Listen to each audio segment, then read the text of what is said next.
Good morning. Good morning, everyone. I'd like to welcome you to the Henry Highland Garnett Symposium, Sumner Hall, From Then and Now. And it is a pleasure to have you all join us this morning for our symposium. I'm excited about Sumner Hall. My name is Nina Johnson. For those of you who don't know, I am president of the Sumner Hall Board of Directors, and it is just a pleasure to be here and take part in this symposium this morning. Basically today we are here, and I'm just going to read briefly from your program the caption about why we're here today, that we will pay tribute to those whose vision, political skills, tenacity, and hard work made this possible by telling the story of how a community saved Sumner Hall and the primary stake storytellers who played key roles in this civic drama. Today we have with us Leslie Raymond, who's the Executive Director of the Kent County Arts Council. We have with us Ruth Shogay, Dean of Library and Academic Technology from Washington College. We have Case DeMoy, Zoning Administrator with the town of Chestertown. Elizabeth Seidel, Archaeology Lab Director with Washington College, and John Seidel, Director for the Center for Environment and Society with Washington College. And it is a pleasure to have you here to join us. I just briefly want to say before we really get started in telling the story, how I became involved, and I was thinking about what to say, and I said, I just have to speak from my heart. I first was introduced to the Charles Sumner Post number 25 project back in 2003 in January, when it was my first day at Washington College, and I was hired as the minority student advisor. And I was given a tour of the campus and visiting different places that were affiliated with Washington College, and we ended up at the Custom House. And there was when I saw the exhibit for the 400 men, black men who fought in the Civil War from Kent County.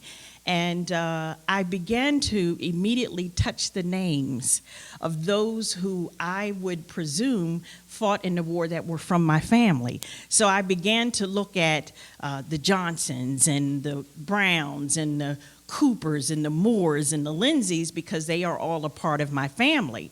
And both my mother and father, their roots are here in Kent County. So I began to tear up because I'm like, there's this wonderful history that we need to tell the story. And it was my first time being introduced. And so I went home that evening, called my parents, you've got to go see this exhibit. They have the names of all the 400 men who fought in the Civil War. And so from that point on, I really got involved with Sumner Hall, today Sumner Hall. Sat with the Preservation Inc. Years ago when they were looking at what needed to be done to save the building. Through the years, attending meetings when the Kent County Arts Council jumped in, just going to meetings looking to see how I could be involved with the project, and then gradually getting to the place we are today. So for me, it's been a journey, and I want to continue the journey, and I hope that as a community we'll continue this journey. A lot has gone into bringing this building alive, and we believe it is alive, it is vibrant, it is vital, and we want to make this a living, breathing space that the community can enjoy, that those from near and far can come and share in this rich history, because there's a great story to tell. And without further ado, before I go on, I just want to announce quickly that we do have cameras rolling, so we ask that you be generous and not block the cameras so that we can record this. It is being videotaped and recorded for future use. And without that, I'm going to move on and turn over the role of Kent County Arts Council through the years with Leslie Raymond.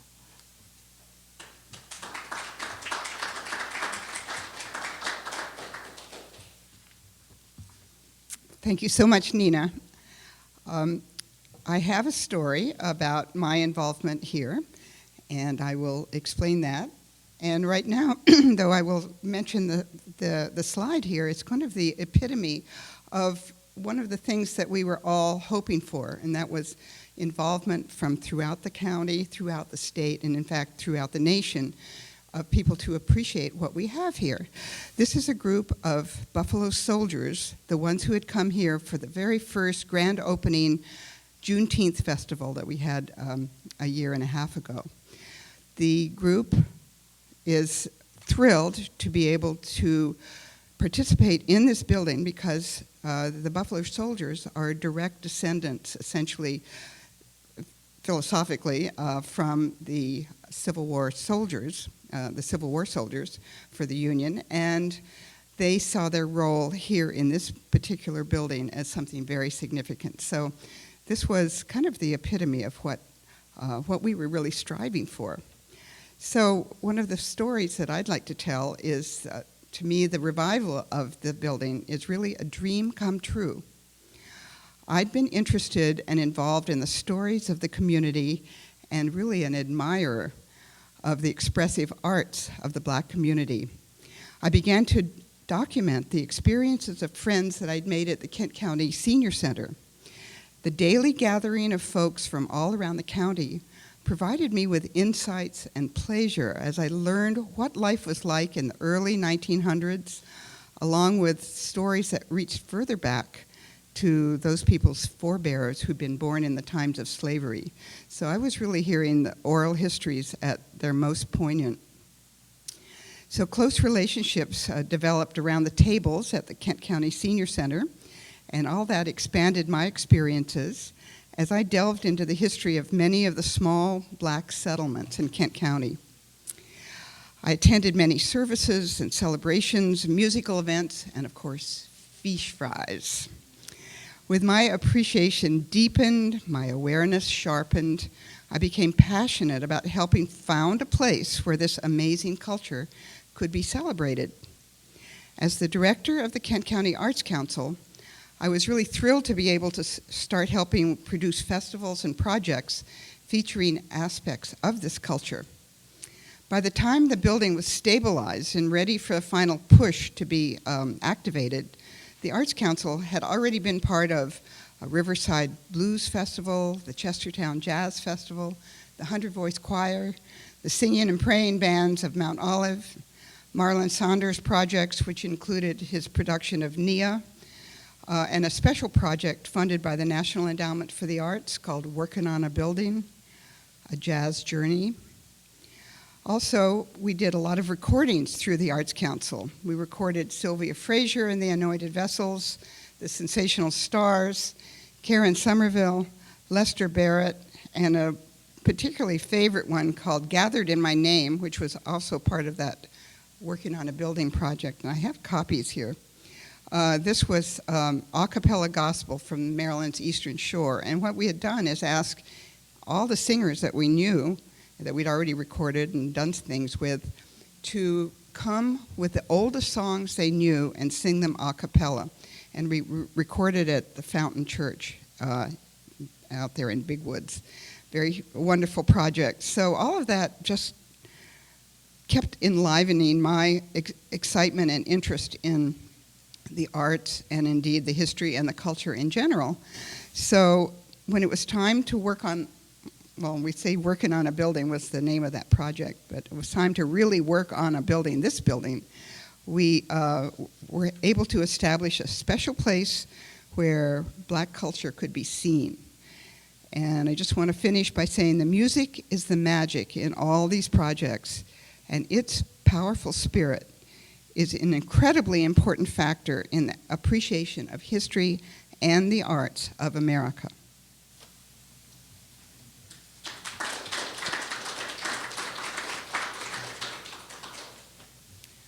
Okay, I guess I introduced the next person. I got thinking about all the arts and the Buffalo Soldiers, and I'd like to introduce Ruth Shogay.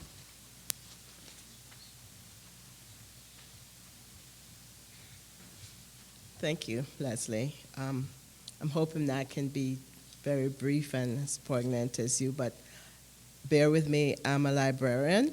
And Leslie, you know, she gets involved with the building and the artwork, and it's fascinating. My world, documents, papers, books. So I think perhaps that's why I was asked to look at the historical and cultural significance of Sumner Hall, and I'm really pleased to be able to participate in this program. I have had a long relationship with Sumner Hall, and in fact, I try to remember the date, and I can't, and I think in case when he comes up to start his chronology of the building, somewhere in there, but I saw this building before the bushes were removed.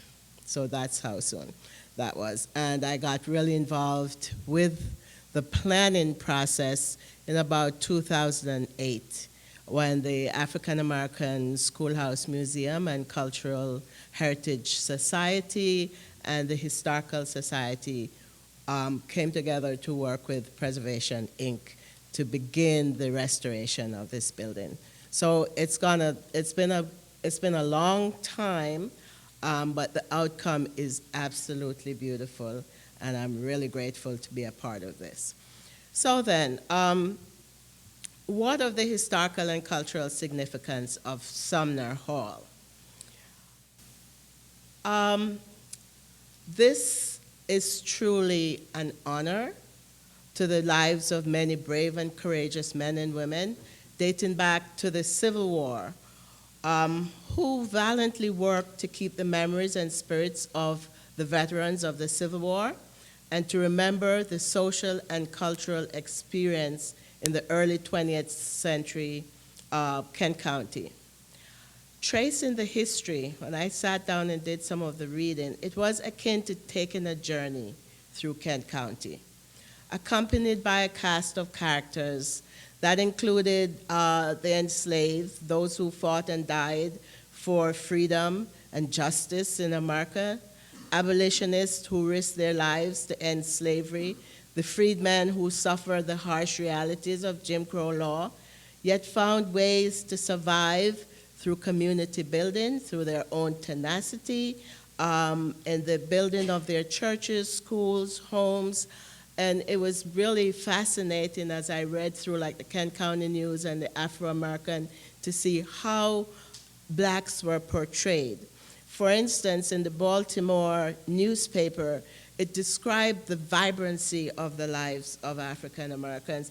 It talked about the events that they held in their homes, the food, and that they held these in their spacious and palatial homes. If you hadn't read that, African Americans in Kent County had spacious and palatial homes. Well, the history will reveal that they really did. So then, why is Sumner Hall so important to the culture and history of Kent County? And it's not just because it's one of two surviving posts, why it's so symbolic. It signifies really the durability, and again, the tenacity, the resilience, the spirituality of people. It's a story that compels us to acknowledge that Sumner Hall symbolizes community, then and now. Therefore, the narrative is not just centered on the building. Rather, it is about African Americans thriving despite the odds of living on the margins of a predominantly white community of Kent County. Though Sumner Hall was built in 1908, its earliest significance predates its physical form, going back to 1866, when the Grand Army of the Republic, the principal fraternal organization of Civil War veterans, established over 8,000 guard posts to provide support and fellowship for Union veterans regardless of race. In Maryland, there were 42 posts, and they're chronicled by when they were established. So Sumner Post was the 25th post to be established. There were 22 African American posts in all in Maryland. The post was organized and established by William Perkins, an African American entrepreneur, and 25 veterans who served in the U.S. colored troops of the Civil War. The post is named after Charles Sumner, another character in the history and the significance here. And he was a Massachusetts senator who was deeply committed and a fierce anti-slavery leader of the mid-19th century. And from the beginning of the war, he pressed that this should not only be to save the Union, but it absolutely should be to free the slaves. He regularly pressed President Clinton? Oh no. Abraham Lincoln to sponsor legislation to free the slaves, grant them civil rights, and enlist them in the Union Army. And so the Post, Sumner Post, then, as we understand it, based on its national and local description, it had its political and social activities. Posts were there to support the veterans in what they did. They were advocates for them, for pensions, for disability assistance, and of course to memorialize Veterans Day. And so then it was Decoration Day, as it was called.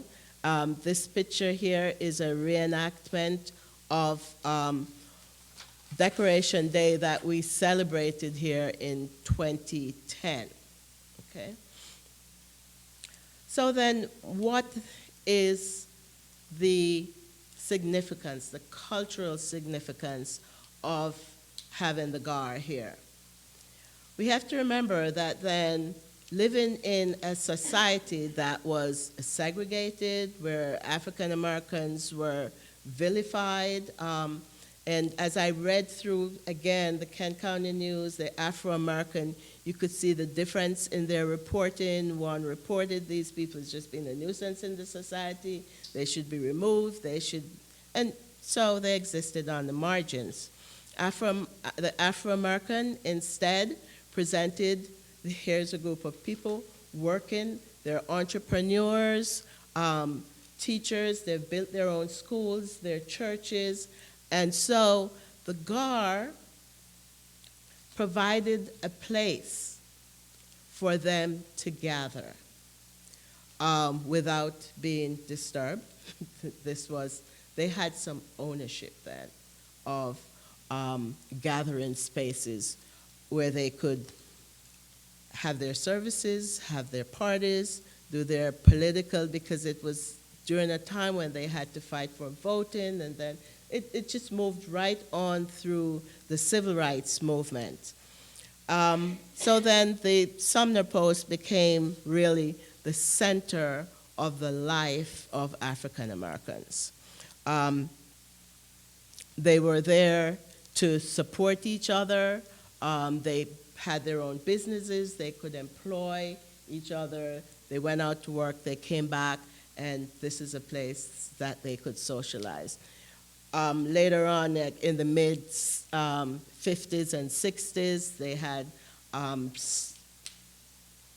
the stars of the time who came to perform. So there were really great performances that were taking place in the Post.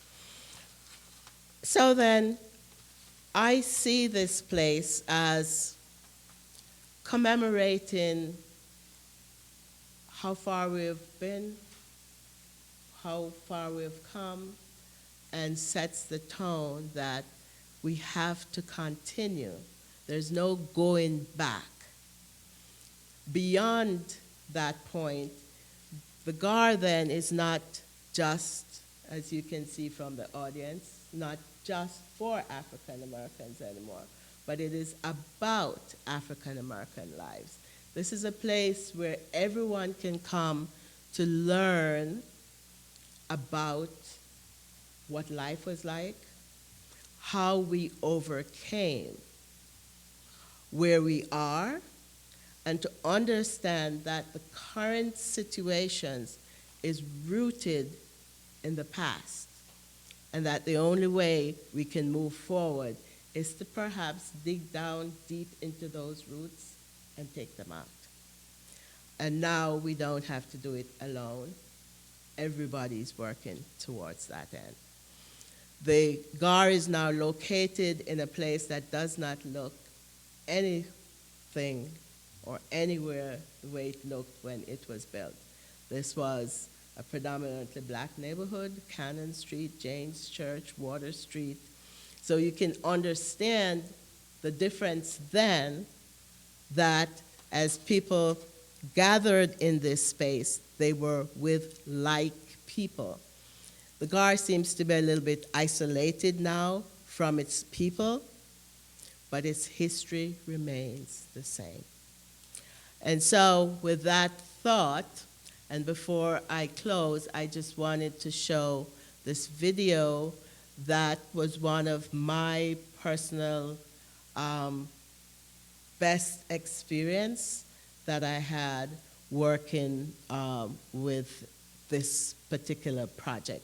This day was just, it's a recreation that really captured one's heart and spirit to reflect on what Decoration Day was like. And they not just decorated the graves of the black veterans, but they also went to the white cemeteries and they decorated those as well, and came out to the black cemeteries. It was just a day of festivity. Took a very long time for Kent County to recognize those 400 black veterans who fought in the Civil War, but it has finally happened. So please enjoy this video with me.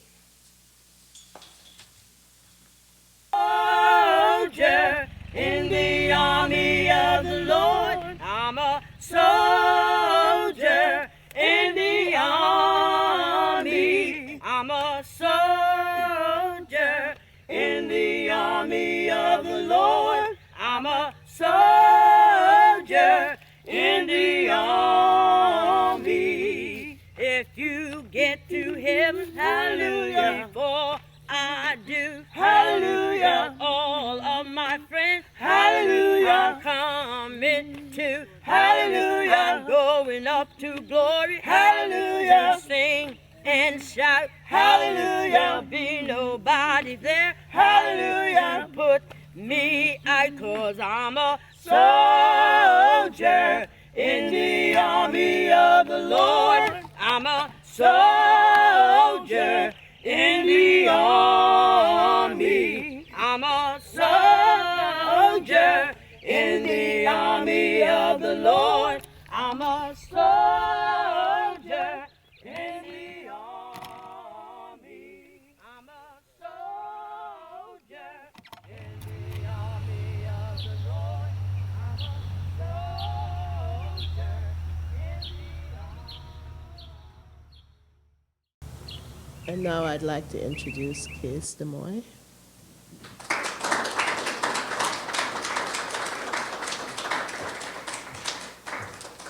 Thank you, Ruth. I thought I'd start with a chronology that helps to put things into perspective. As Ruth and others have mentioned, the Grand Army of the Republic was founded in 1866, so immediately after the Civil War.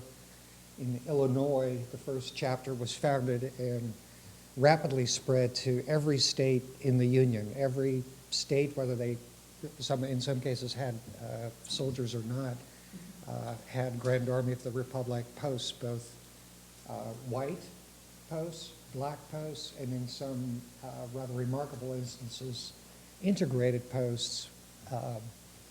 So in 1882, Charles Sumner Post number 25, as Ruth explained, chronologically, it was the 25th post formed in the state of Maryland. 1908, the post incorporated and built this structure right here, and they operated here for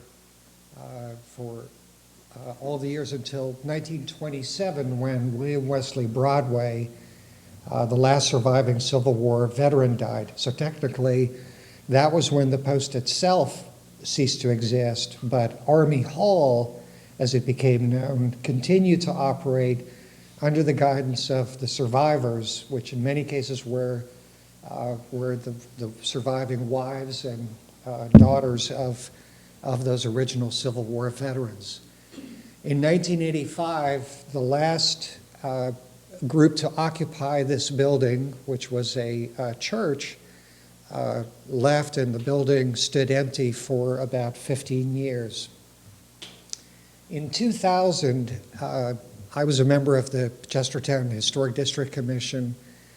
Chairman Davy McCall received an application to demolish a number of buildings along this street, along Queen Street.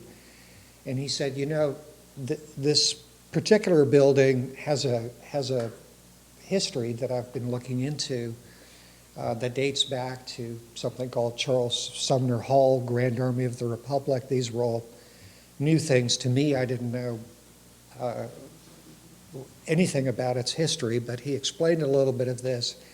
And realizing the importance of its history, he gathered together people who had been members of Preservation Incorporated, a nonprofit group that was dedicated to preserving old buildings, essentially fixing them up to the point where a person could come in, buy the structure, and continue the restoration and get it to the point where it could be occupied. So that group really coalesced and was revitalized by this project.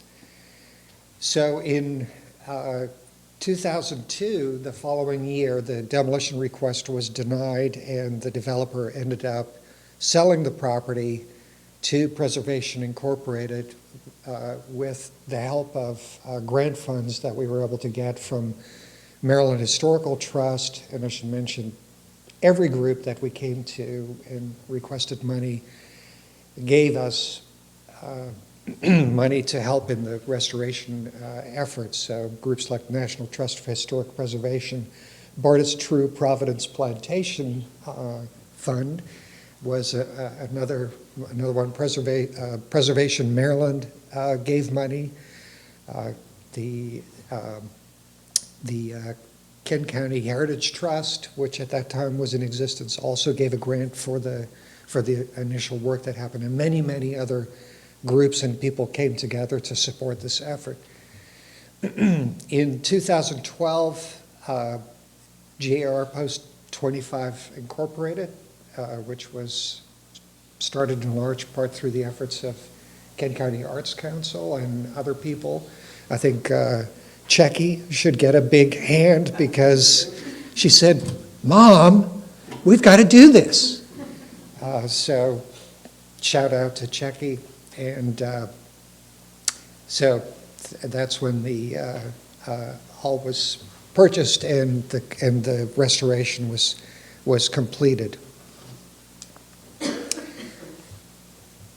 It's very interesting that we should be talking about Charles Sumner today because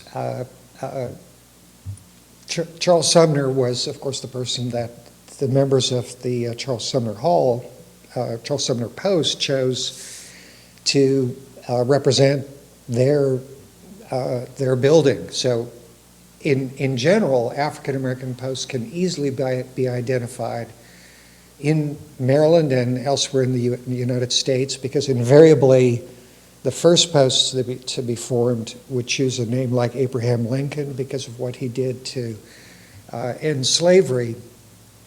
John Brown, of course, another person, Thaddeus Stevens, Frederick Douglass, of course, an extremely popular name. Charles Sumner was another very popular name for African American posts because Charles Sumner, as Ruth mentioned, agitated continually in the U.S. Senate for the liberation of slaves, for their emancipation, for their education, and you just can't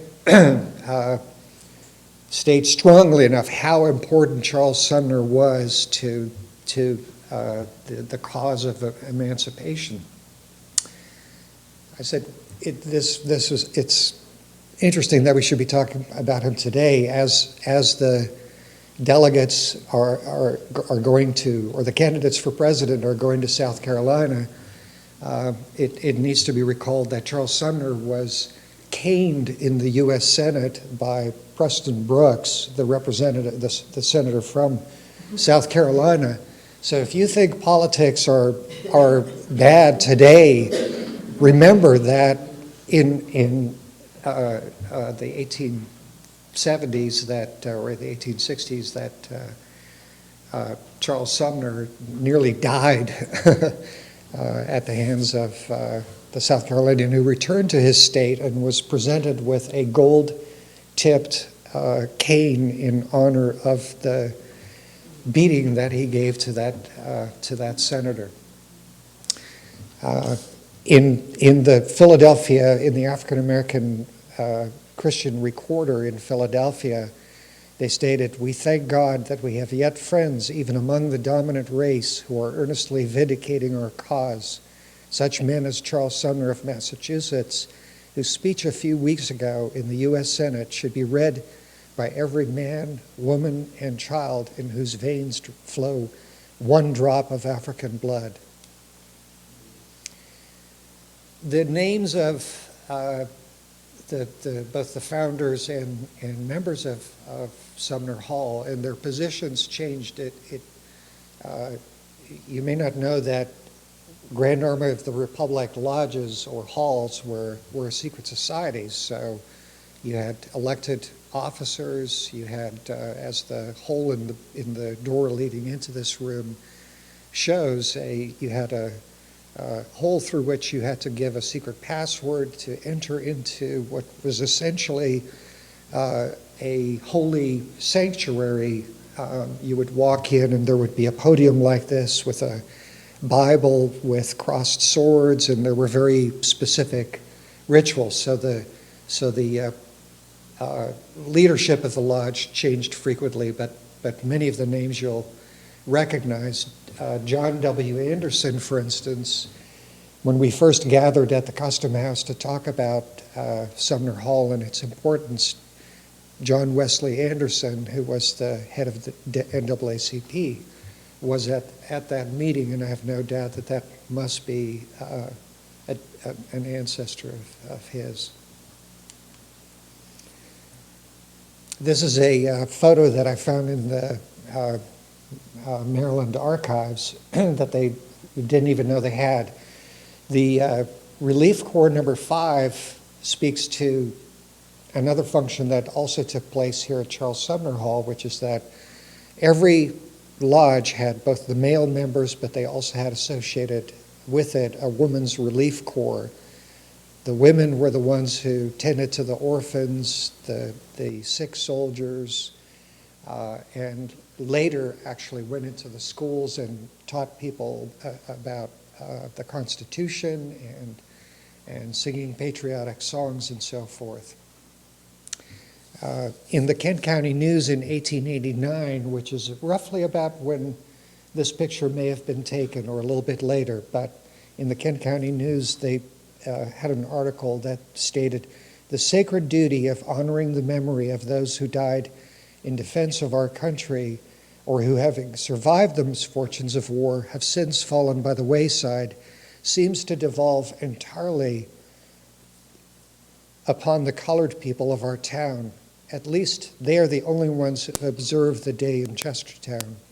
The annual sermon to Sumner Post was preached at Jane's Church by Reverend T.H.B. Coleman, subject The Christian Soldier's Warfare. On Thursday, Sumner Post, 4 wagons decorated with flowers, and Oriental and Calvert bands paraded our streets and decorated the graves of both white and colored." This is the only photo that we know of that was taken right inside this room, facing this wall right here. The members of the Centennial Beneficial Association were one of the groups that rented this hall from the surviving veterans' descendants. And you can see in those names Earl Frazier, that's Calvin Frazier's father, was the president. And the names of the other individuals there, there's a lot of memory in the community about these people who held very prominent positions in Kent County life. As Leslie mentioned, has mentioned previously, the Sweethearts of Rhythm performed here, and if you have a chance, go on YouTube and listen to this band. They were swinging. Ella Fitzgerald is reputed to have performed right here on this stage, and undoubtedly many other people performed here. And of course, this space, as I learned over the course of working on this building, was also used for graduation parties, wedding parties, and many other kinds of celebrations. This was the state of the building when I first saw it, and I frankly didn't even know there was a building here, because here is Sumner Hall right here.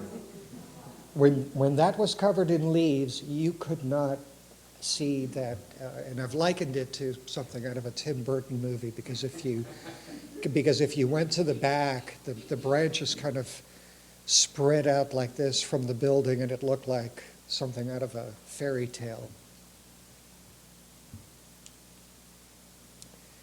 On the left here is Walter Chamoux, who became the architect for the restoration. And you can see many of the features here that were reproduced. This blue stripe here with the white walls and downstairs the red paneling makes one think, of course, about patriotic red, white, and blue. So it was very important that we get those colors analyzed. And so I think a lot of people would have walked into this building and said, just tear it down. I mean, why even bother? You know, when you've got this kind of deterioration, why even try? But of course, the story guided us to really take some pretty remarkable steps to save the building. So in 2003, this was the condition of the building. One of the first things that was done was every stick of wood in this building was removed, labeled, and stored. So all of the paneling, this is all reproduction up here, but downstairs, all of that red paneling, every stick that could be salvaged was salvaged. The floors were taken apart, and all of the flooring that was reusable was consolidated into the first floor. So here it is with the first floor framing intact. And there it is with covered in Tyvek, not a historic material, but important nonetheless to ensuring that the building be a little bit more weather tight than it was back then. So here it is, and people will wonder, well, why bother reusing the siding? Because, and that is all that we were able to salvage from the entire building that was any good. But I think, you know, for a preservationist, from a preservation standpoint, it's very important to be able to touch those original materials, and I think you'll agree that, especially downstairs where we have some of that material, it really does impart some of that history. And there it is, painted. None of this would have been possible, of course, without the involvement of literally hundreds of people from organizations, Washington College, local churches, sports teams at the college came in here in their flip-flops and helped to move all of the materials from downstairs upstairs, helped with some of the cleanup. There were people that came in and just went above and beyond. And with that, I'll turn the clock back to some prior history of the Post to Liz and John Sutton.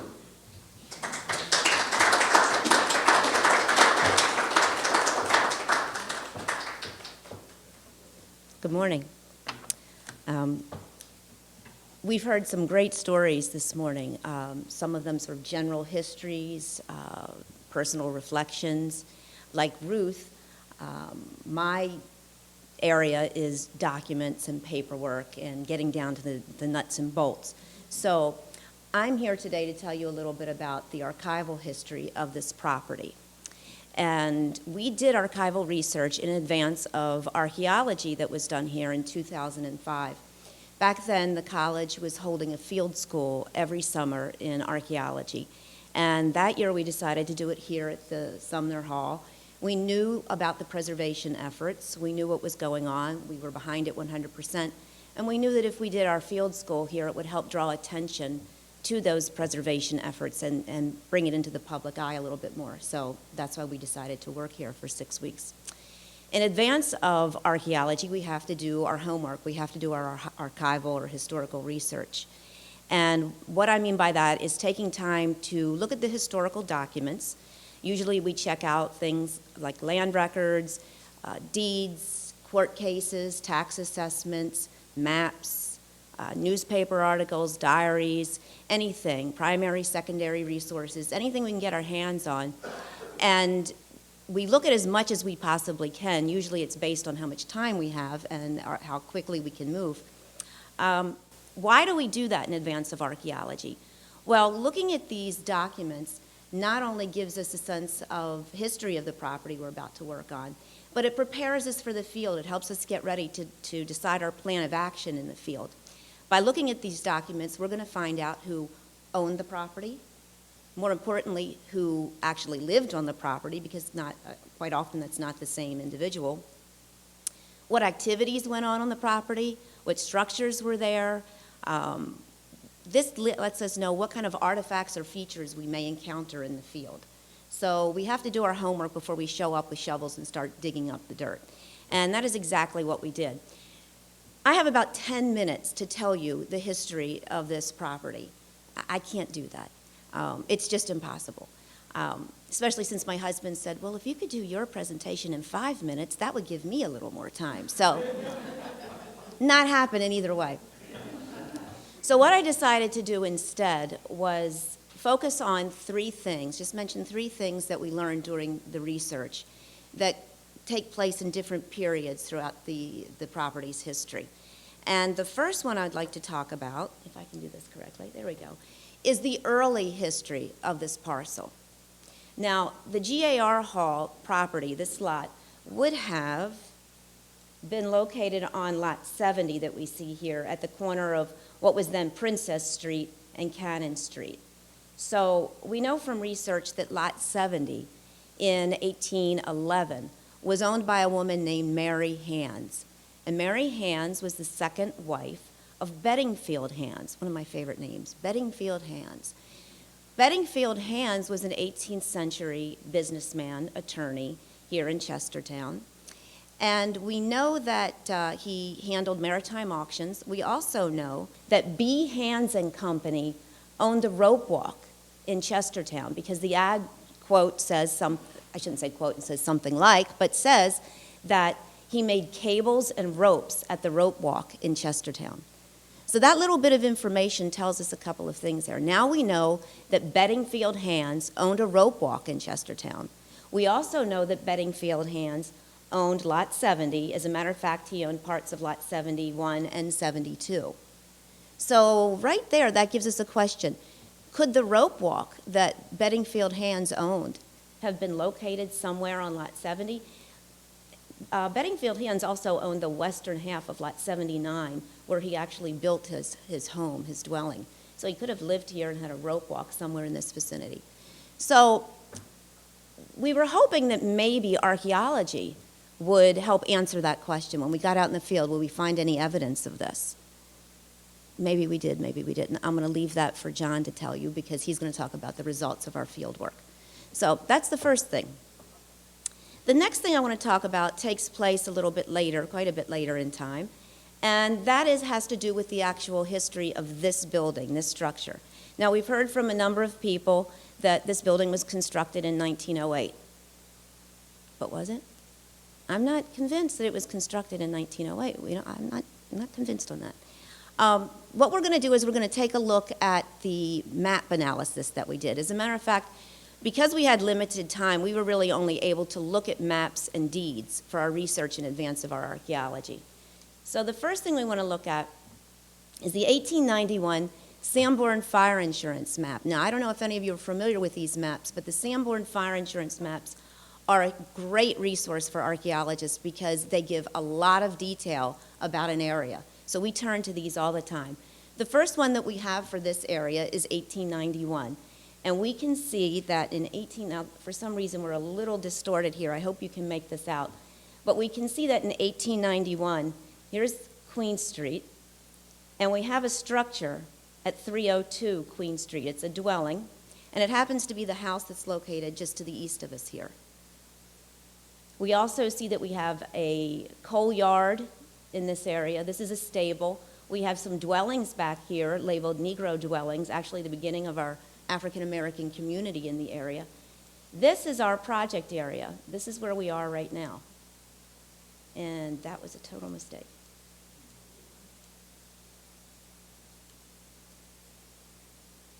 There we go. So this is where we are. We have nothing. Nothing's there.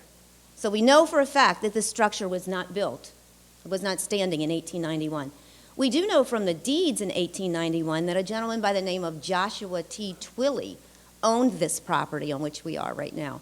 Twilley acquired it at a public auction, or not a public auction, but a public sale in 1886.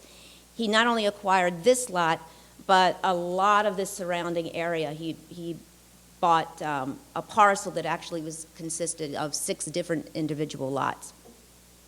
So we know Twilley owned it in as early as 1886. He owned it in 1891. And he was a dentist.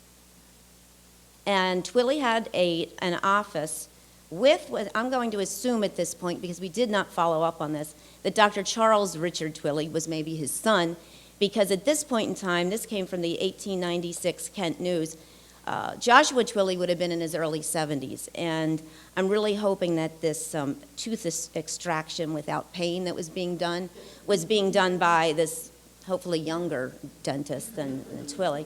But we found a couple of his ads. I love this one with the teeth up here.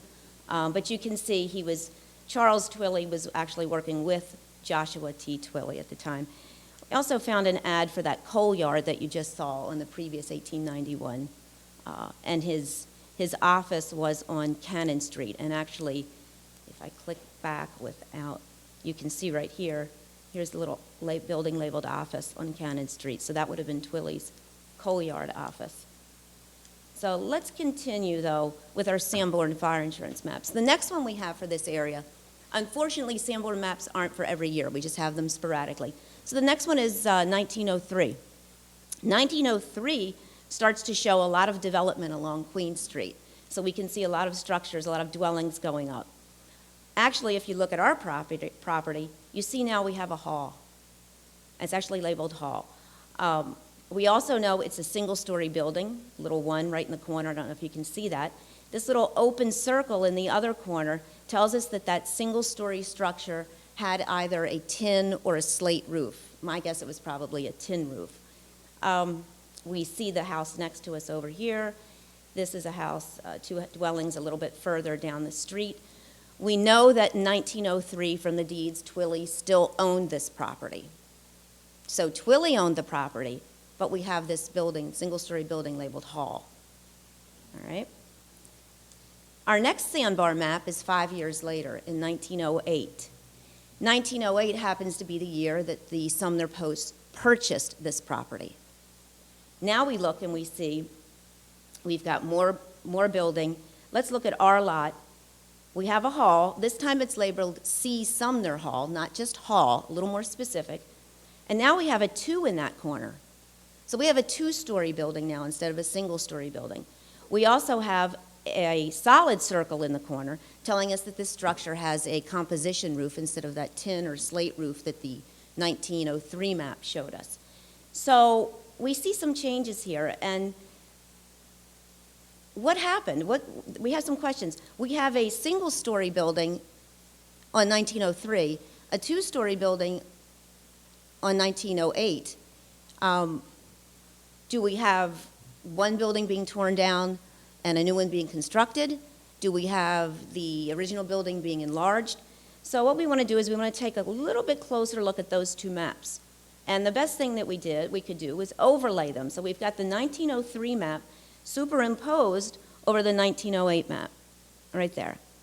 And you first see that the 1903 structure is obviously smaller than the 1908. So, okay, it's probably two different buildings, right? Well, the Sanborn maps are very accurate, very detailed, usually. We do find errors. As a matter of fact, a project that I just completed showed the house on a lot being located at the complete opposite end of where the house was located. I mean, complete opposite end. So errors do occur. They're not perfect. So this doesn't really tell us conclusively. Something that probably or hopefully would tell us conclusively would be the tax records. Tax documents often recorded the size of a structure. Not always, but quite often you can find that. So if we had the time to go back and look at the tax assessment records from 1903 through 1908, there might be a listing that gave the dimensions of the building. If we had completely different dimensions, we probably have two different structures. If we have the same dimensions throughout that time period, very well could be the fact that they just enlarged the building, put a second story on it. Excuse me. Unfortunately, we didn't get a chance to look at the tax assessment records. And it was one of those things that we had to put onto the back burner, and we said, we'll get to that later. Okay, shamefully, it's been 11 years, and we haven't gotten to it yet. So if anyone in the audience wants to follow this lead, I'll be happy to tell you how to do it and point you in the right direction. It's one of a couple of things I'd love to see done with the research for this property. But in any case, again, this is one of those instances where archaeology could help answer that question. So when we went out into the field, we made certain that we planned our excavations to help us look for any evidence of a previous structure. So did we find evidence of a previous structure? Again, I'm going to let John tell you that, so we're going to hold off on that. The final thing I want to talk to you about that came up in the research has to do with a much more recent history of the property. And this gets really confusing, so hang on and go on this little ride with me here. So they purchased the property in April of 1908. Immediately the next month, in May of 1908, they purchased the adjoining lot to the west here. That lot was 25 feet by 75 feet in size. That gave them a 55 by 75 foot parcel that they owned. But they only owned that parcel for a month because in June of 1908, they sold a 21 by 75 foot parcel. And this is actually our 1915 Sanborn map over here. And you can see by 1915, the house that we have next door right here has been constructed. So now with the sale of this 21 by 75 foot parcel, they own a 34 by 75 foot parcel. So here's where it gets crazy. The next sale of this property didn't occur until 1950. And that was actually when the Sumner Beneficial Society that Case mentioned sold the property to the Centennial Lodge Beneficial Society that Case mentioned that had been renting it for a number of years. With that sale, the deed that was recorded in the most cumbersome, confusing way I have ever seen in any deed, and that's including the earlier colonial deeds that refer to things like going from the 3 knotted pines to this rotted tree stump. This was very confusing. What they did was, instead of just giving the metes and bounds that described the 34 by 75 foot parcel, they gave the metes and bounds for the April 1908 description, the May 1908 description, and the June 1908 description. So you had to read all 3 metes and bounds, add the 2, and then subtract the final sale to come up with what the true description of the property was in that sale. Very cumbersome, very strange, unusual. But the deeds that followed after that, the sale of the property, continued to do it the same way. So fast forward now to 2002, when Preservation Incorporated purchased the property. They purchased the property. They needed to record a new deed. Unfortunately, errors were made because they just looked back to the previous deeds that had been recorded, and instead of reading all three of those transactions, they read the first one, got the description of 30 by 75 feet, and said, okay, there it is. So with that, a new survey plan was drawn up, listing and showing that the property was 75 feet by 30 feet wide. Except it wasn't. It actually was 34 feet wide. So we brought this error to the attention of Preservation Incorporated, to Case Des Moines and Preservation Incorporated. And unfortunately by then, the house next door, the folks that own the house next door, had already put up this nice little fence here, and on the other side they had a beautiful brick walkway that happened to be on the property that belonged to Preservation Incorporated and this particular property. So conversations, lawyers, all of that, they very kindly moved their fence and their brick walkway over, which was fantastic because now we have that wonderful fire escape that's out here, and there wouldn't have been any room for it prior to that. So this is an example of archival research that really didn't help us too much it really didn't help us at all with archaeology, but what it did help us with was actually reclaiming 4 feet of property for the Preservation Incorporated, and hence all of us now. And I think it was meant to be so, again, so that we could get that fire escape out there. That gives you an idea of just the different kind of information that looking at these documents can provide. You can dig so much further, and we did dig so much further, and there's so much more that can be said, just not in this time period. 2 things I would love to see further investigated would be the tax records, to see if we can maybe truly determine whether this was the same structure or not. And the reason for that is, based on some of the deeds that we've looked at and some newspaper articles that I've since sort of perused, my opinion is that the structure that we saw in the 1903 Sanborn map, we know that that building had to have been constructed sometime between 1891 and 1903, right? Because it doesn't appear on one map, it does appear on the 1903. My opinion is that that particular structure actually was erected sometime between 1891 and 1893. So that makes that one much earlier.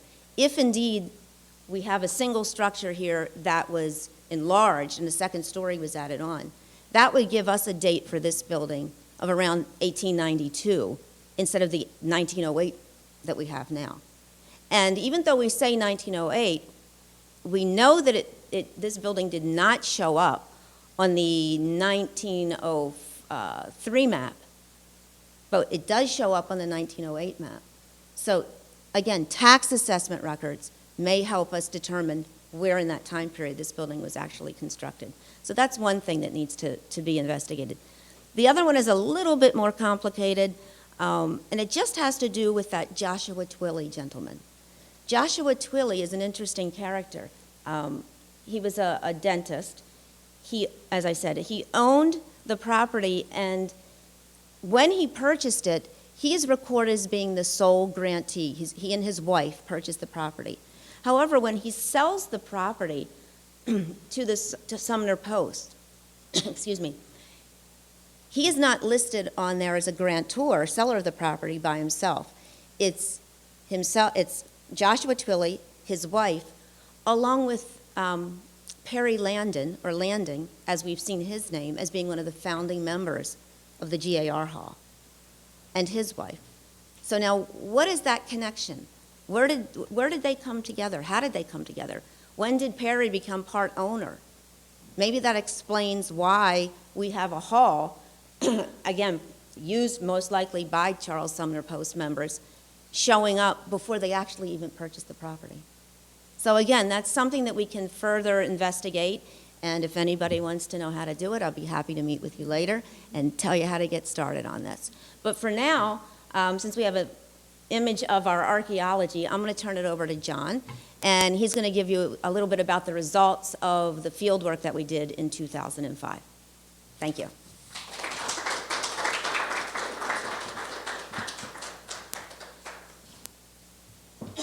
Thank you, Liz. As you can see, it's very much a detective story, and Liz is like a bulldog once she gets a hold of those documents. She really, I had to almost physically restrain her yesterday when she realized that the tax records could shed light on this. She was going to drive over to Annapolis to the Maryland State Archives and try and unravel some more of that. The archaeology also is a mystery story in many respects. And I have to give credit to Liz for that piece of it as well, because she was really the driving force behind doing this archaeology, both in getting our field school out there with students, and then also bringing a lot of local school teachers in to excavate on the project as well. Now, archaeology can be very, very useful in showing us aspects of a history that is unwritten. When people do write about histories, as we can see, we have a lot of legal documents very often. But also when people write personal documents, very often they have an axe to grind, a position to defend, a person to make look good. But when folks throw out their trash, they don't have an axe to grind. And therefore that provides a counterweight, a balance very often to the historical record. And then of course we've also got many aspects of our history that nobody ever bothered to write down. And archaeology often will provide us evidence in the ground of what was happening in lieu of those historical documents. So those are just some of the reasons why we find it so advantageous to do this. This project presented some challenges. One of them was the physical layout of the actual building site here and the property. Very little room on either side of the structure, a little bit more actually than we thought initially. Very little room in the back of the structure, so primarily we had the front yard in which to work. That's unfortunate in some respects because front yards tend to be sort of display spaces very often. It's not where everyday life takes place. Very often that's in the rear of a structure. Nevertheless, we worked with what we had, and as you can see on the plan on the left here, we laid out 4 excavation units in the front of the building and started digging to try and figure out what kind of evidence might exist, both for Sumner Hall in its later phases, in its inception, and then also perhaps some of the history of this lot prior to that, perhaps even prior to the Civil War. And when you start to dig through those layers, you begin to go through a process that's equally time-consuming to that of unraveling deeds. We lay out a grid. We then excavate within grid squares slowly with mason's trowels, dustpans, trying to uncover artifacts in place to see if patterns in those artifacts' distribution will tell us what might have been going on. We record all of the details, colors of the soil, types of artifacts that are uncovered, and every one of those artifacts is put into a bag that is labeled with all of that information. So we have a grid system again that gives us a set of coordinates by which we can reference the precise location of objects, and then we can also get elevations, and what we can do is to sort out what was happening across a property at any given time. And then as we go deeper, we can see how things unfolded through time. That's really the essence of it. And of course, very often, although we try to see these things in place as we dig, we make mistakes occasionally, and so we will screen all of the dirt and carefully comb through it, trying to make sure that we don't neglect any of the smallest bits of evidence that might have been left behind. When we start to do that, it turns out that we can see layering, and some of that you can see on this slide. So there's a topsoil layer right here, which was laden with artifacts. You can then see beneath it a layer of oyster shell, brick rubble, and other debris. And then as you go down, you start to see subsoil, and then stains in the subsoil that might represent old post holes that have since been filled in, garbage pits, sometimes privies in the rear of buildings. All of these are the kinds of things that we look for. And of course, gradually these excavations go deeper and deeper, and you're moving through time, essentially, as you dig deeper into these excavation areas. At Sumner Post here, we dug over 5 feet deep in some places. And on this slide, you can see the layering that we went through.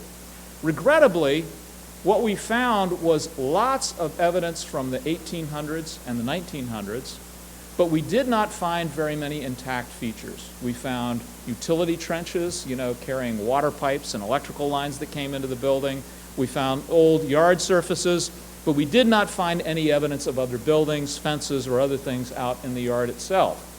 What we found in this unit right here, down closest to the road, however, was a bit intriguing given Liz's description of the archival history, in that a fairly large quantity of 18th century, of colonial artifacts came up, some of them from the mid-1700s.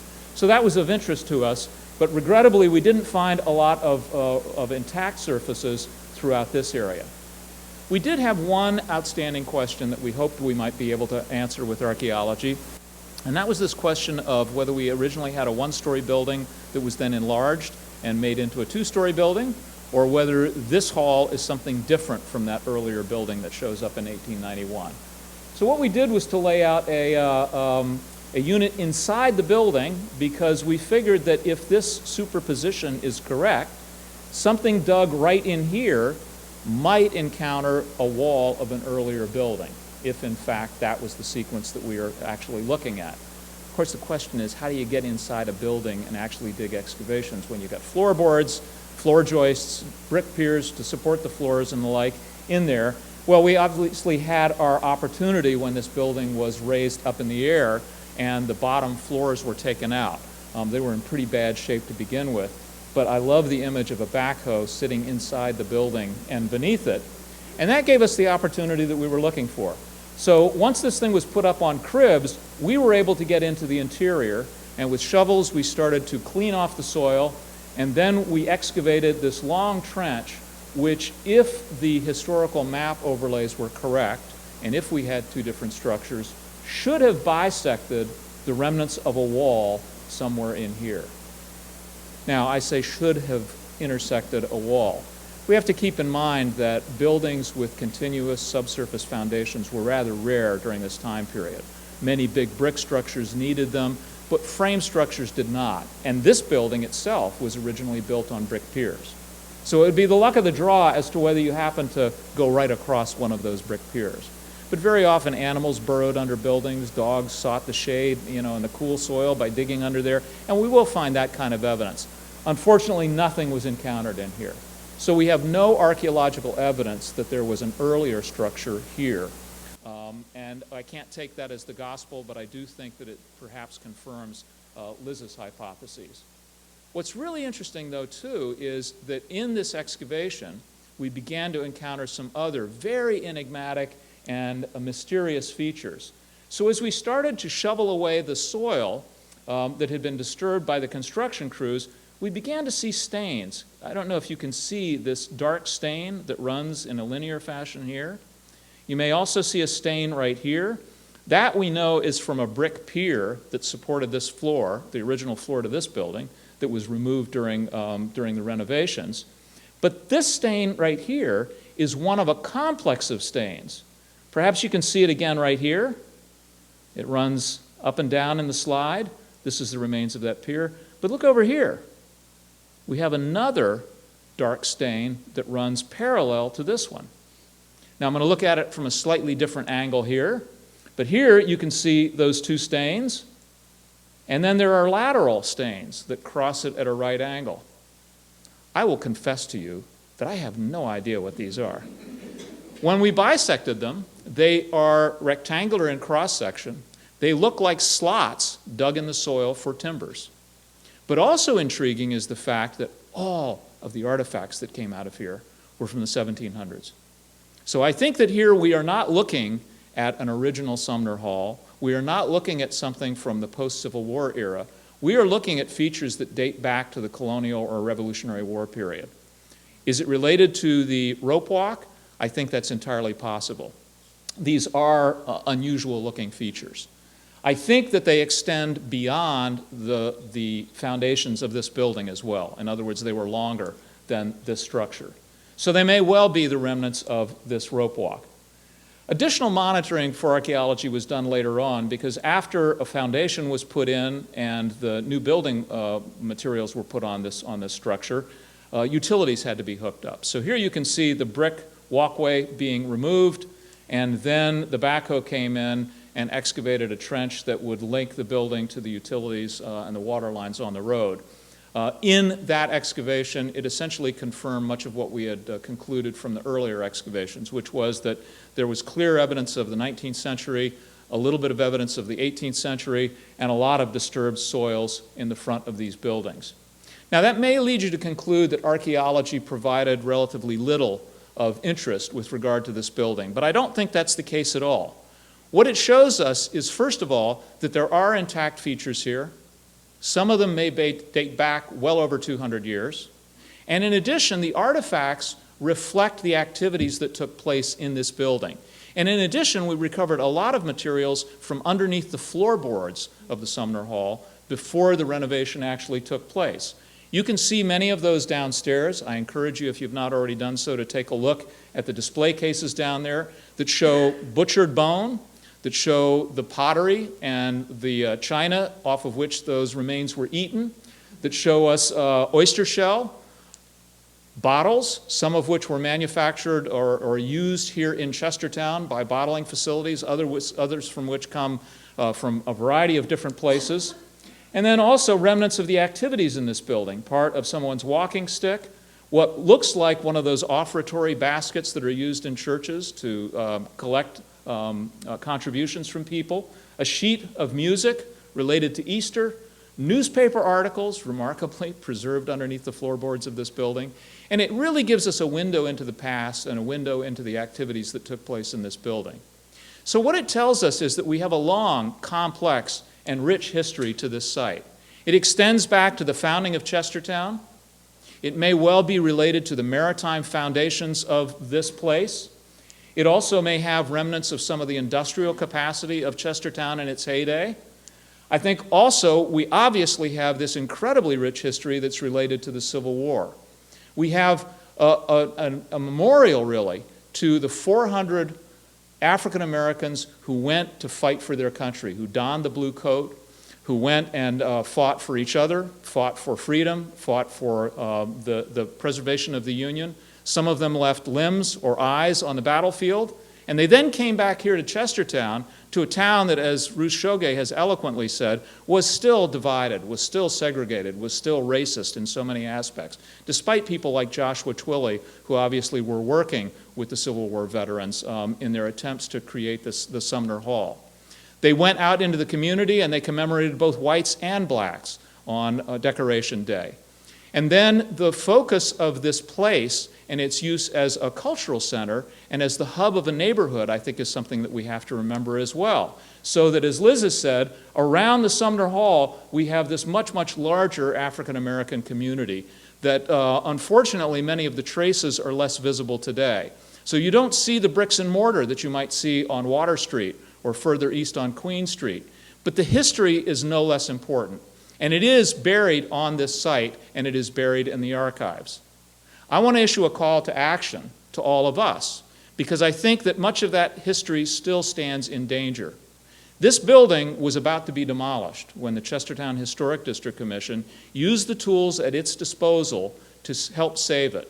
They denied the application for demolition. Case and I were both on the commission at the time, and we also went after the landowner who decided that if he couldn't get permission to demolish it with equipment, he would simply let it fall down in place. We went after him for demolition by neglect and made the building actually, we created the circumstances under which he was forced to sell it to an entity that would preserve it. We have the same possibility for the rest of this block. This is now covered largely by asphalt, and it is a parking lot. But make no mistake, beneath that asphalt are the remnants of these neighborhoods, of everyday life that was not written about, and we have the potential to learn from that in the future. I think there's no question in my mind that eventually this area will be developed. There will be some proposal that comes through. The Chestertown Historic District Commission still has the tools to ensure that that history is not lost. That's not to say that we need to block that development, but the commission should require archaeology and adequate historical research be done prior to any construction on there so that we really can save that history and hopefully interpret it in this space. So I think that's one of the really important functions of this building and of the events this morning. We're commemorating a long, deep, rich history, but we're also talking about how we can utilize that history today and how we can preserve it for future generations. And I'm going to turn it over to Nina now to talk a little bit more about the future of Sumner Hall.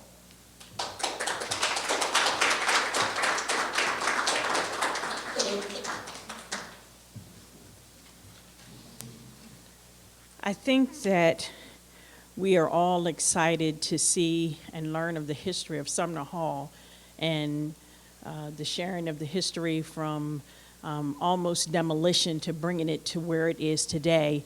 And I think I speak on behalf of the board to say thank you to all of those who have contributed in one way or another to bring this building to where it is today. In July of 2015, a new board was formed. We have 9 board members right now and a host of volunteers. We have committee members that are looking at where does Sumner Hall go. If you see on the bottom of the program that Sumner Hall serves as an African American history museum, it serves as an education center, it serves as a performance stage, a gallery, an exhibition space, and a social hall. And today, this building, Sumner Hall, is managed by a 501c3 organization, nonprofit organization. And we realize as we come together as board members, committee members, other stakeholders in the community, that a lot of work still needs to be done. It is great that we have this wonderful building, but as was said, how do we preserve the history? How do we still tell the story? Because the story still needs to be told. There are a lot of people that don't know the history. I'm sitting here listening to the presenters, and I'm taking notes because there's things that I'm learning even of today that goes even beyond the Civil War area and the 400 African American soldiers that fought, to understand the connection. And I think that's one of the primary things that Sumner Hall can do, is to continue to educate, to continue to tell the story, because there is a great story to be told. And this is our history that needs to be shared and told. Being a part of the board and stepping in the role of being president of the board, there's so much more work to be done. We have this beautiful building that has been restored, and so that's been the primary task of the board of directors, to really look at the vision and where do we go from here. We have focused on fundraising. We've now had this building restored. A lot of the money that was gathered and collected to renovate and restore has been done and has been spent and has been used, but now we're moving into the operational phases. And what is it going to take to keep this building open and keep it alive and keep it living, so that we can continue to tell the story and continue to collect and preserve our history. So there's the whole effort of resource development to continue to bring funding sources through donations, through memberships, through grants, that will keep this building alive and active. One of the other primary responsibilities of the Sumner Hall is to continue to have programming. We've had wonderful programming in this building, and we want to continue to build on that. And many of you may have attended the jazz cabaret that we had in November, which was a great success, but it brought people from all over to enjoy wonderful music by the Von Bratcher Project, but that's just a small piece of it. We have the Founders exhibit that's being developed, working with Dr. Jeanette Sherbandi and different board members and other interested people that are coming to the table to create that Founders exhibit. One of the things that, I keep saying, there's so many little pieces that need to be handled all at the same time. So there's the fundraising, there's the program, programming, to keep activities going on in the building. And then there is building the partnerships. We've had a wonderful partnership with the Kent County Arts Council. We're partnering with the Historical Society. We're partnering with Washington College, River Arts, Sultana, and the town of Chestertown, and so on, forth and so on.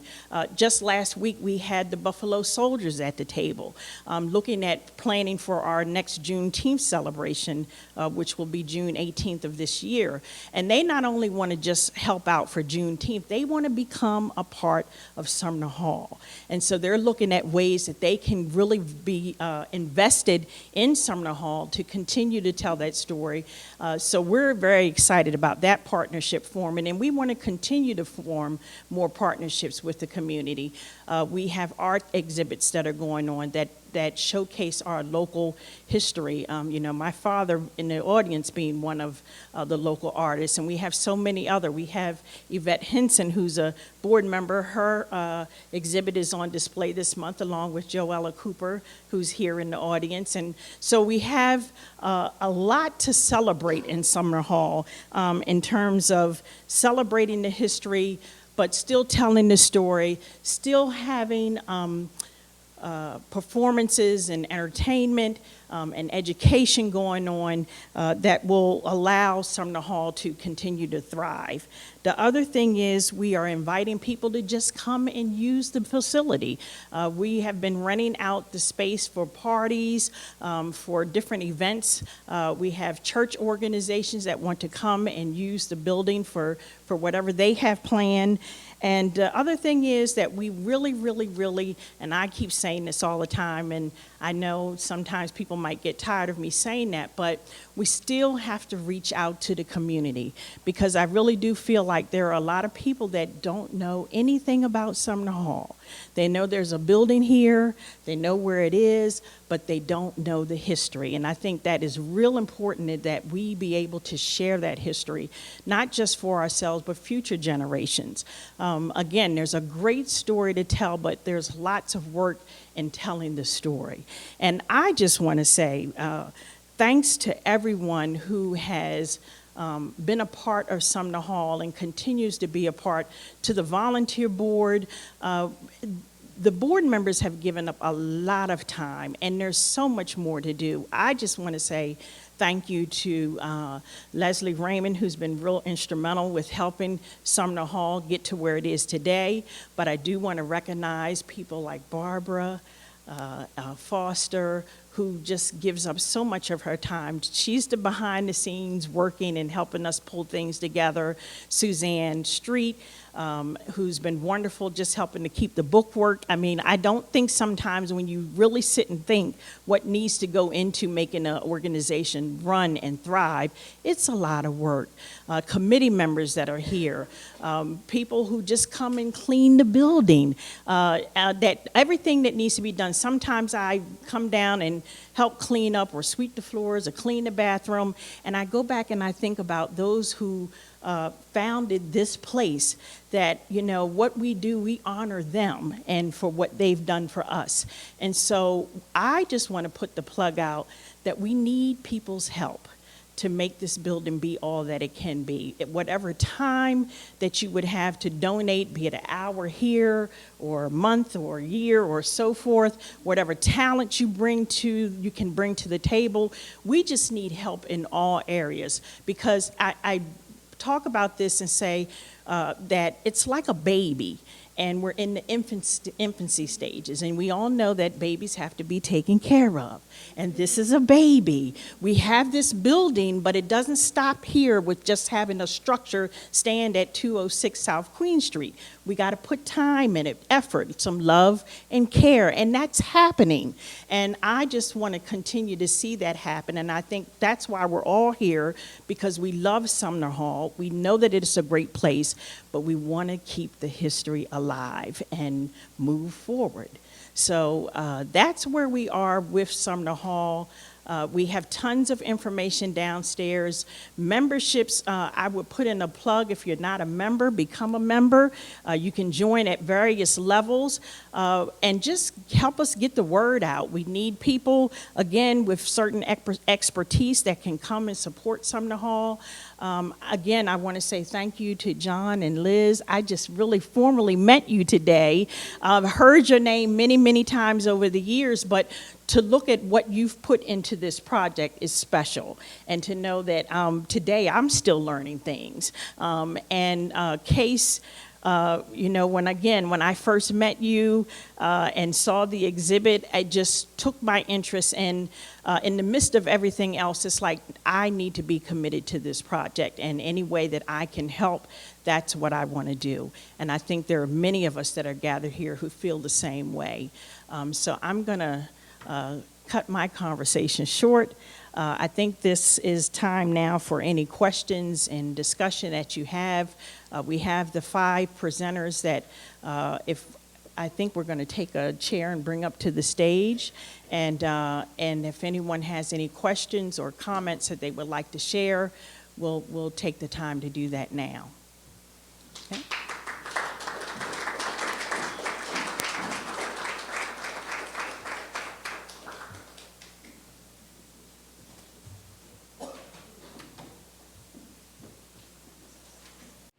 Is there any history, any place in what you did that would show that there was another building that was used from the 1870s on to 1908 for the organization of Sumner Hall?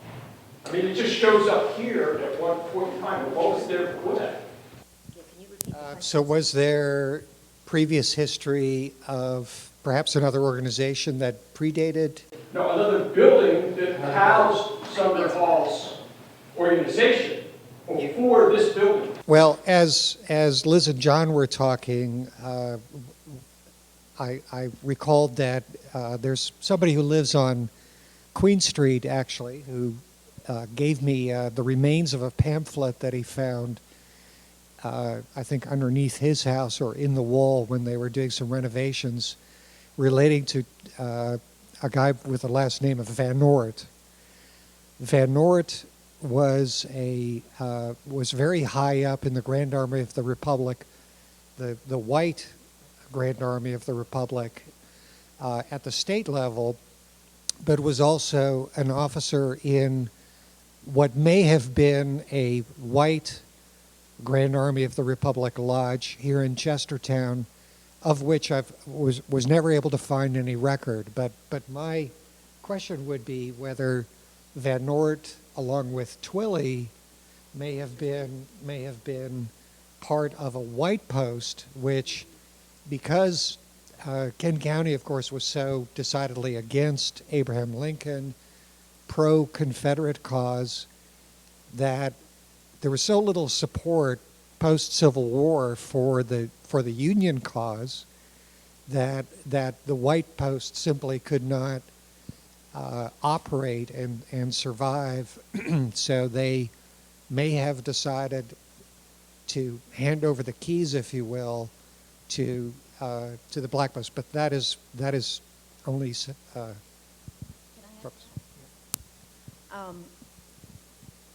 Newspaper articles that describe the Decoration Day, which was the Memorial Day event, and let me see if I can remember these dates right. Organization was founded in 1882, and in 1883, at their first Decoration Day event, the newspaper article refers to them meeting at Perkins Hall. And Perkins Hall, we believe, was a dining hall that was in a restaurant that was located where our volunteer fire company is located now. And so it refers numerous times in this description to Perkins Hall. That same description, and using the phrase Perkins Hall, appears again in, I think it's 1889. 1889. So it says Perkins Hall. So they're meeting at Perkins Hall, doing their they're marching to Jane Cemetery, doing the event. In 18, let me get this right again. I should have, yeah, post 1899, but I'm trying to think of the date. I think it is 1903. There is another description in the newspaper about their Decoration Day. This time it doesn't say Perkins Hall. It says their hall. And that's subtle, but I think it could be significant. The fact that it doesn't say Perkins Hall and it says they met at their hall, marched from their hall, returned to their hall, sounds like there's an actual their hall structure. And again, we know 1903, we have the single-story hall on this property. So a previous building that they were using was this hall at the restaurant that Perkins owned. But again, that leads me to believe that this hall that they were using certainly was here, and they were using it specifically for Sumner Post events. After that, that they stopped using Perkins Hall, and we had this structure prior to 1908. So again, tax assessments are going to be really important to look at to help us figure that out. Yeah, that was one of the questions I asked myself too, and I was doing some of the research. I did not find anything definitive, but I did find reference to the Perkins Hall. I think this was in 1896 in the Afro-American, where they met at Bethel, AME. I think it was 1896. Yeah, I'll check that. And they had their Decoration Day service there. And it describes all the pomp and circumstances of that day. So I thought to myself that they had other places, they would meet at the church, their own church, because those were the only other gathering spaces. So to me, it was logical that they met in the church or Perkins Hall, which belonged to Mr. Perkins, who was one of the founders of the Gar Post. So that sounds like a logical conclusion to me. See, and that's a good tidbit to know because, I'm sorry, I swear I'll give it right back to you. That's a good tidbit to know about the 1896, Ruth, because if that's 1896 and they were meeting, then thinking that maybe the structure was here as early as 1891 to 1893 wouldn't make sense, because if they were meeting at a hall in 1896 but they had a hall, so we'll have to get together on that and see if, yeah, see how it all comes together. I would just like to add that the wonderful concept of Decoration Day, where the graves of the black soldiers and the white soldiers were decorated by the group. At the time all this happened, the black cemetery was just across the street from here, and the white cemetery, I think, was still close to Emmanuel Church downtown. I don't know the exact dates of when things changed to the cemetery out by up High Street. So it's a little bit more feasible to think than when we did the reenactment, it was like a long trip out to the walking, supposedly walking in the carriage, out to the country club, Jane's Cemetery out near the country club, and also up on High Street. But those are dates that I've never really found out, and so now that I'm surrounded by people who are so specific about the dates, I think we should just think in those terms. The very first Decoration Day, significantly, was started by blacks in South Carolina. It wasn't a white effort at all, and they decorated, put a fence around the graveyard of the soldiers, Union, white and black, Confederate, and decorated all the graves, and that's how Decoration Day started. Trying to think of those dates of the newspaper articles, and again, this is why we need to get together later, Ruth. It was 1893 newspaper description of Decoration Day that actually uses the phrase their hall instead of Perkins Hall. So again, it would be important to know, so we're going to have to follow up on this. Sorry, I just want to add one quick thing about Perkins. If you look through the old newspapers, you'll find advertising for Perkins Restaurant, and he sold ice cream, terrapin soup, oysters on the half shell, and it advertised that there was a separate room where ladies could enjoy ice cream, perhaps because the sight of a woman eating ice cream may not have been considered proper in those days. But I thought that was a wonderful aspect of 19th century life. That Slurping oysters would have been fine. Well, Eating ice cream was a whole nother. we'll edit that out. Right. We'll edit that out. You mentioned that there were, I think, I forgot what you said, 400 or 500 U.S. colored troops from Kent County. Do we know where they fought, where they participated, what sort of actions they took part in? Yeah, one of their most infamous battles was at the Battle of the Crater, where subsequent to history that was published by one of the officers that was present describes how Union troops tunneled under the Confederate battlements, placed a huge amount of powder. They had really, I think, no idea what exactly was going to happen, but you can imagine, I think there was a movie made subsequently that tried to dramatize this, but the powder blew up and sent men, horses, battlements up into the air.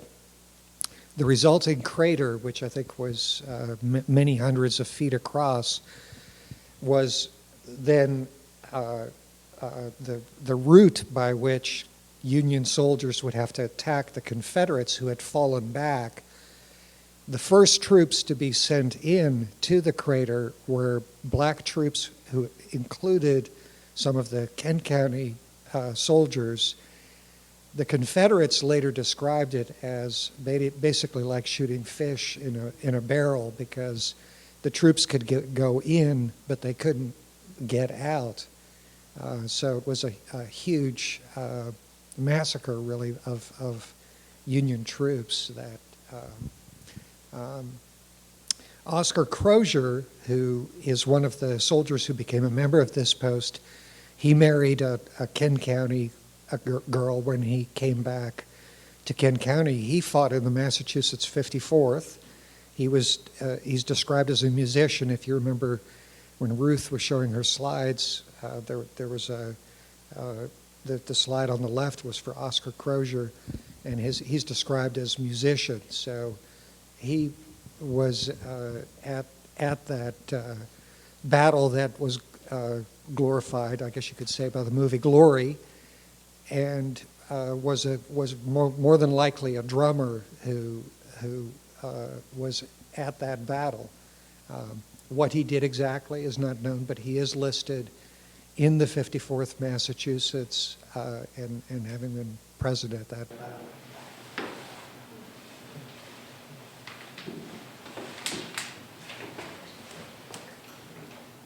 Any other questions? It just seems to me, in terms of the future, the opportunities for the hall, sort of a apolitical announcement, but we have 5 sites around the county that do after-school homework. Mm-hmm. And this would seem to be a great opportunity for expansion. Yes, most definitely. And thank you.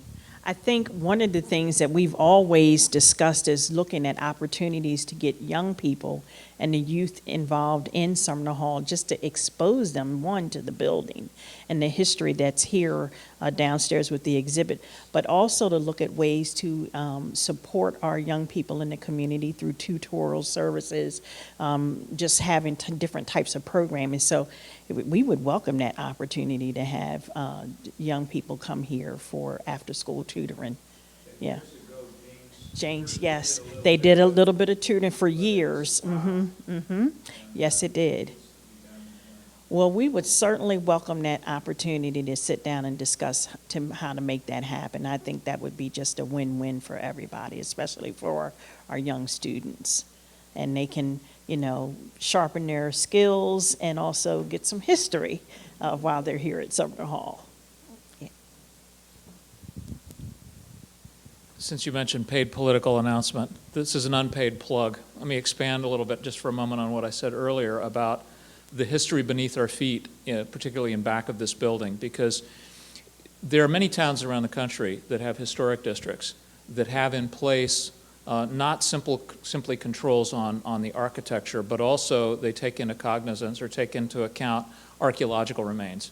And so if a developer comes in and is going to do development, part of that project has to be to do the historical research and then to do the archaeology. Here in Chestertown, we've done that. I think the Historic District Commission in the town has done a really good job. And whenever any project goes in, there is some archaeological monitoring. I think that what might happen here, and perhaps in some other places in town, as time goes by, is much larger scale development, which I think warrants a really full-scale archaeological investigation in advance. What always happens in those cases, though, is the developer understandably says, whoa, wait a minute, that's going to cost a lot more money. Well, in many places, it's simply a cost of doing business. And I think that it is a cost, but it's for a really good cause. This is our communal history. This belongs to all of us. And it's buried beneath the ground there, and it is something that is not possible to capture in any other way. So when that claim or that plea, this is going to cost too much money, we don't have time, we can't do it, comes up, I hope that those of us in the community who care about this will be active and be vocal to say, wait a minute, if you're going to do business in Chestertown, this is part of the way our community works. We want to see this history recorded and retrieved. And I think it's really important that we do that. We've had a lot of crazy ideas in Chestertown. People said that the folks who dreamed about the Sultana were crazy, but look what happened. When people looked at this building and they heard about plans to restore it, they said, that's crazy. Look at the growth on that thing. I think when people look at a parking lot like that, they say, well, that's crazy. Who knows what we might find out there? The preservation very often can be astonishing. So I just wanted to put that plug in. Other questions? Anybody want to do research? Everybody's ready for lunch. Well, thank you very much.